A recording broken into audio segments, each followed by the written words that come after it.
नमस्कार मु डॉक्टर विजय कुमार मिश्र राष्ट्रनीतिज्ञ जड़े विशारद वैदेशिक नीति उपर कौन कहिचंती आज ता उपरे आलोचना करिबा।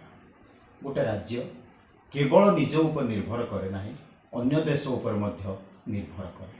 तेणु महामान्य कौटल्य कहिचंती जड़े देश शक्तिशाली सेतेबेले हबो तार अर्थनैतिक विकास तो रहिबो, किंतु से जदि अन्य राज्यर सहायता पाइब, अन्य राज्य मानकर बा अन्य राजा मानकर जेतेबेले बंधुत्वपूर्ण पाइब, जहाँ ता पक्षर जदि बहुत बंधु ठिया हेबे बा ता पक्षरे समर्थन देबे ताहले से शक्तिशाली राजा ही पाइब। एवं तांकर नीति होउची स्ट्रेंथ इज पावर। एवं राजांकर क्षमता कौन?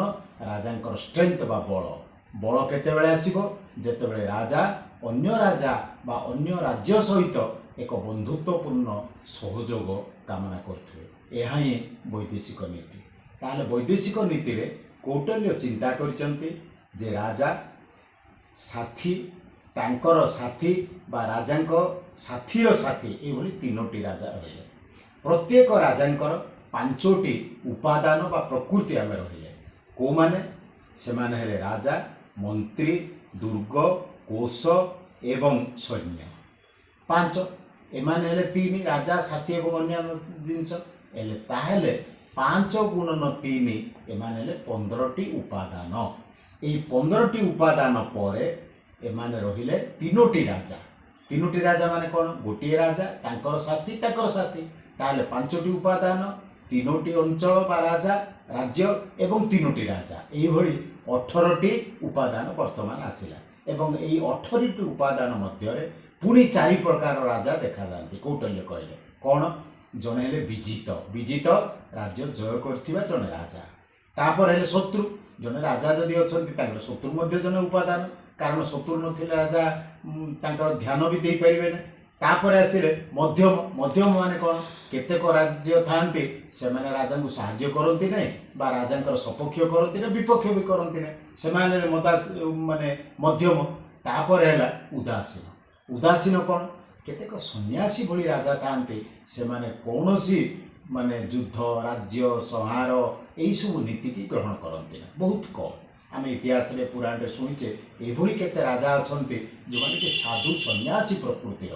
तेणु एही भली 4टी राजा हेले आगुरु आमे कहिचे 18 एही प्रकार 4 ताहले संपूर्ण हेले 72टी उपादान बा प्रकृति। एही 72टी प्रकृति को नहीं आमर गोटे मंडल तैयारी हुए।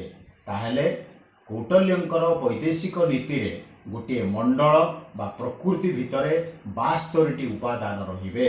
एटा होची प्रथम राजा एही सब को धरी कार्य करे वैदेशिक नीति। तापर से कोन करिवे?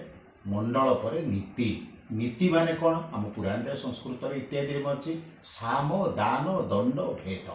तेणुक साम माने समान, दान माने डोनेशन इत्यादि दे लोभ दे ग्रहण करवा, भेद राजा राजा मध्य भेद सृष्टि करवा, दंड बा युद्ध, दंड माने युद्ध करवा। तेणु साम दान भेद दंड यही 4टी नीति मध्य ग्रहण करें वैदेशिक नीति। तापर से ग्रहण करेंगे सुविधाजनक उपाय बा एक्सपीडियंसी इंग्राजी कहा जाए। एवं सीठी 6टी उपादान से ग्रहण करेंगे। कौटल्य मत कौन?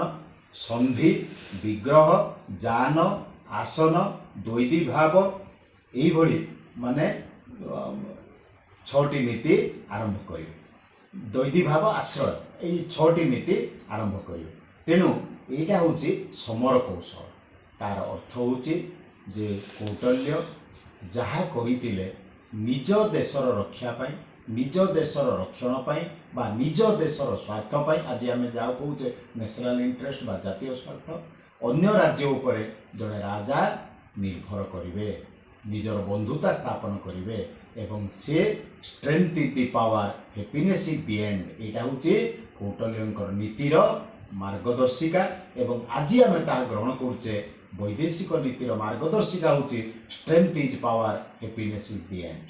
ताहेले एही भली कौटल्य वैदेशिक नीति को अति सुंदर भाव ग्रहण करथिले।